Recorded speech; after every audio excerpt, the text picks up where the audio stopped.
औज़ुबिल्लाहिमिनश्शैतानिर्रजीम बिस्मिल्लाहिर्रहमानिर्रहीम अल्लाहुम्मा सल्लि अला मुहम्मद व अला आलि मुहम्मदिन कमा सल्लैता अला इब्राहीम व अला आलि इब्राहीम इन्नका हमीदुम मजीद अल्लाहुम्मा बारिक अला मुहम्मद व अला आलि मुहम्मदिन कमा बारकता अला इब्राहीम व अला आलि इब्राहीम इन्नका हमीदुम मजीद। वेलकम टू मुसलमान हूँ जी। ज़िलहज का मुबारक महीना शुरू हो गया है। मेरी तरफ़ से आप सबको ज़िलहज की बहुत ज़्यादा मुबारक हो। अल्लाह ताला इस महीने की तमाम बरकतें समेटने की हमें तौफ़ीक़ अता फ़रमाए और हमारी औलाद को साले बनाए और हमारे लिए आंखों की ठंडक बनाए। तो आज की वीडियो का टॉपिक यही है, ज़िलहज के जो पहले 10 दिन हैं उनकी क्या फ़जीलत है, क्या इंपॉर्टेंस है। हम लोग सिर्फ़ कुर्बानी को देखते हैं या हज को देखते हैं, इसके अलावा इसकी क्या फ़जीलत है ये हम इस वीडियो के अंदर डिस्कस करेंगे। तो लाज़मी एंड तक देखिएगा और सब्सक्राइब करना मत भूलिएगा। सबसे पहले मैं आपको बताती जाऊं कि ज़िलहज के पहले 10 दिन यानी उश्र ज़िलहज इस्लाम में सबसे ज़्यादा फजीलत और बरकत वाले दिन हैं। इन दिनों में किए गए नेक अमाल अल्लाह ताला को साल के तमाम दिनों से ज़्यादा पसंद है कि आम दिन में जो हम नेक अमाल करते हैं और इन दिनों में जो नेक अमाल करते हैं अल्लाह ताला को ये ज़्यादा पसंद है। फिर अल्लाह ताला ने कुरान पाक में जो कसम खाई है, अल्लाह ताला ने सूरतुल फजर में फरमाया वल फजरी वलयालिन अशरिन, फरमाकर इन 10 रातों की कसम खाई है। सबसे बेहतरीन दिन हदीस मुबारक के मुताबिक दुनिया के दिनों में सबसे बेहतरीन दिन यही 10 दिन हैं। अमाल की कबूलियत इन दिनों में की जाने वाली इबादत आम दिनों के मुकाबले में बहुत ज़्यादा अजर व सवाब रखती है। जहाद से भी अफजल, इन दिनों का नेक अमल अल्लाह के रास्ते में जहाद करने से भी ज़्यादा फजीलत रखता है, सिवाय इसके कि जो जानो माल दोनों कुर्बान करते हैं। दोनों माल कुर्बान कर देने से मुराद क्या है कि वो जहाद के लिए निकले हैं, अपना माल भी खर्च किए हैं और उसकी जान भी कुर्बान हो गई, तो उसकी ज़्यादा फजीलत है। लेकिन वैसे जहाद करने वालों से ज़्यादा किसकी फजीलत है? जो इन उश्र ज़िलहज के दिनों में अल्लाह ताला की इबादत करेगा, उसकी ज़्यादा फजीलत होती है। तो देखें इसकी इतनी ज़्यादा फजीलत क्यों है? सिर्फ़ और सिर्फ हज़रत इब्राहीम अलैहिस्सलाम जिसकी याद में अल्लाह ताला ने यह हज हम पर फ़र्ज़ कर दिया है, उनकी मोहब्बत के नतीजे में, उनकी सुन्नत पर अमल करने के नतीजे में। तो इन दिनों में तो आप मुंह से कोई अच्छा कलमा भी निकालेंगे तो उसका भी अजर व सवाब पाएंगे। कोई अच्छा काम करेंगे, सदका देंगे, किसी को अच्छी नसीहत करेंगे, अपने जो नेक अमाल है उसको बाकायदगी से सरअंजाम देंगे, नमाज़ बाकायदगी से पढ़ेंगे तो अल्लाह ताला आपको उतना ही ज़्यादा अजर व सवाब देगा। दूसरी इसके अंदर क्या चीज़ है? बुनियादी इबादत का ये मजमूआ है। यानी इन दिनों में इस्लाम के तमाम जो बड़े अरकान हैं, बड़े अरकान से मुराद क्या है? यानी कि नमाज, रोज़ा, सदका और हज, ये एक साथ जमा हो जाते हैं, यानी कि इंसान एक साथ अदा कर रहा होता है। अभी मैंने पीछे कहा कि हमारे सारे नेक अमाल का अजर जो है वो बहुत ज़्यादा हो जाता है। अब नेक अमाल हज सारे जब हो भी इकट्ठे जाएं कि आप नमाज भी अदा कर रहे हैं, आपने रोज़ा भी रखा हुआ है, सदका भी कर रहे हैं और आप हज पर भी हैं, तो देखिए अल्लाह ताला ने आपको कितना ज़्यादा अजर देना है। अच्छा जी, इन दिनों की सबसे ज़्यादा ज़िक्र हम कौन सा कर सकते हैं? जो प्यारे नबी ने फरमाया सुबहानल्लाहि अल्हम्दुलिल्लाहि और अल्लाहु अकबर ज़्यादा से ज़्यादा पढ़ना चाहिए। अच्छा जी, तकबीरात तशरीक क्या हैं? और तकबीरात तशरीक को अक्सर लोगों को होता है कि ये कौन से दिन होते हैं। 9 ज़िलहज की फ़जर से 13 ज़िलहज की असर तक हर फ़र्ज़ नमाज के बाद बुलंद आवाज़ से तकबीर अल्लाहु अकबर पढ़ना वाजिब है। 9वीं ज़िलहज का रोज़ा, यौम अरफा 9 ज़िलहज का रोज़ा रखने से 1 साल पहले और 1 साल बाद के गुनाह माफ़ हो जाते हैं। कुर्बानी की तैयारी करना, कुर्बानी का इरादा रखने वाले चाँद नज़र आने के बाद से कुर्बानी की तैयारी करने लग जाते हैं। ये वो सारे काम हैं जो कि 9 ज़िलहज में हमें अदा करने चाहिए और अदा करते हैं।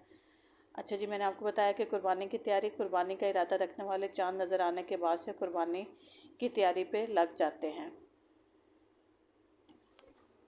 और कुर्बानी आने तक अपने नाखून और बाल नहीं काटते और इस्तग़फ़ार की तस्बीह करते रखते हैं।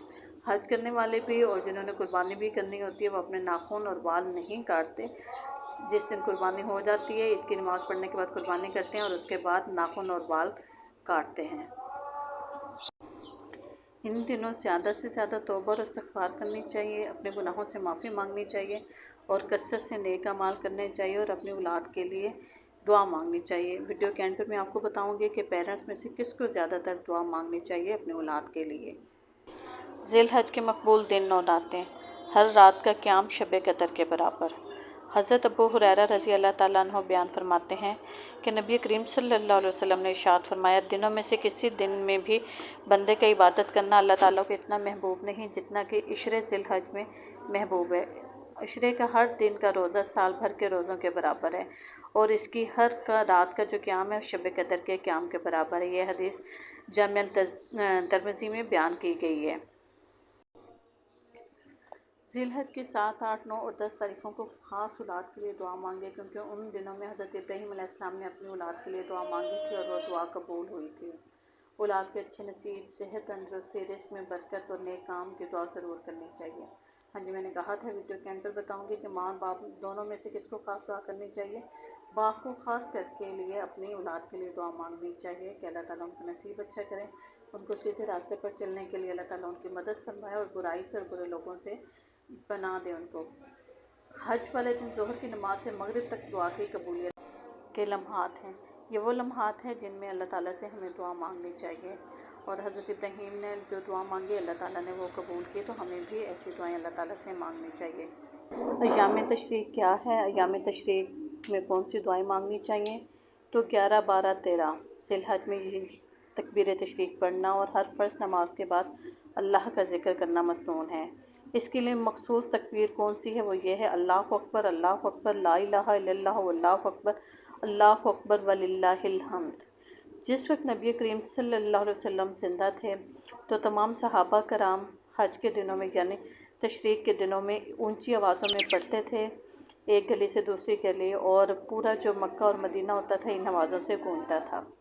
इसका तर्जुमा आपके साथ शेयर करूँ, अल्लाह सबसे बड़ा है, अल्लाह सबसे बड़ा है, अल्लाह के सिवा कोई माबूद नहीं और अल्लाह सबसे बड़ा है, अल्लाह सबसे बड़ा है और तमाम तारीफ़ें अल्लाह ही के लिए हैं। ये जो यौम तशरीक़ की दुआ है उसका तर्जुमा है और ये हमें उठते बैठते चलते फिरते पढ़ना चाहिए।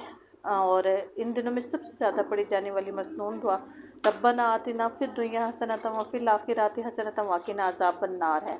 ऐ हमारे रब, हमें दुनिया में भी भलाई अता फरमा और आखिरत में भी भलाई अता फरमा और हमें दोज़ख के अज़ाब से बचा ले। इसके साथ मैं आपको ये बताना चाहती हूँ कि जो यौम तकबीर है यानी तशरीक़ के दिनों की जो तकबीर है ये लाज़मी तौर पर पढ़ना फ़र्ज़ है। और वैसे तो सुबह शाम दोपहर आपको ये पढ़ते रहना चाहिए, लेकिन कम से कम इन दिनों में जो नहीं भी पढ़ता उसको एक दफ़ा जिसे कहते हैं वाजिब है कि ज़िलहज की असर तक इसके टाइम होता है, 13 तारीख़ तक। 9 ज़िलहज से शुरू होता है फ़जर के टाइम से और 13 ज़िलहज की असर तक इसका टाइम रहता है और हर फ़र्ज़ के नमाज के बाद एक बार तकबीर कहना वाजिब होता है और जो नहीं कहता फिर ज़ाहिर बात है वो अपनी इबादत कंप्लीट नहीं करता। फिर नबी करीम सल्लल्लाहु अलैहि वसल्लम ने इन दिनों को खाने पीने के दिन फरमाया कि ये दिन खाने पीने और अल्लाह के ज़िक्र के दिन है। इन दिनों में रोज़ा रखना हराम है कि कोई कहे जी कुर्बानी हुई है तो मैं रोज़ा रख लूँ, तो ये चीज़ गलत है। और खाना पीना भी चाहिए, हम मुसलमान और मुसलमान गोश्त खाता है और गोश्त खाने से ताकत मिलती है और ताकत वाले इंसान अपनी हिफाजत कर सकते हैं। मकाम कौन सा होना चाहिए? ये दिन हाजियों के लिए मिना में क़याम के दिन हैं, यानी इन दिनों में हाजी जो हैं वो मिना में क़याम करेंगे। यानी वैसे तो वो ज़ियारत के लिए दूसरी जगहों पर भी जाते हैं, लेकिन इन दिनों में सिर्फ मिना में क़याम करेंगे। उम्मीद है आपको ये इन्फॉर्मेशन अच्छी लगी होगी। लास्ट में दूसरों के साथ शेयर कीजिए कि हमें कमेंट में बताएं आप मज़ीद किस किस्म की इन्फॉर्मेशन चाहते हैं, हम वही इन्फॉर्मेशन आपके लिए शेयर करेंगे। अपनी कीमती दुआ में याद रखिएगा। अल्लाह हाफिज़।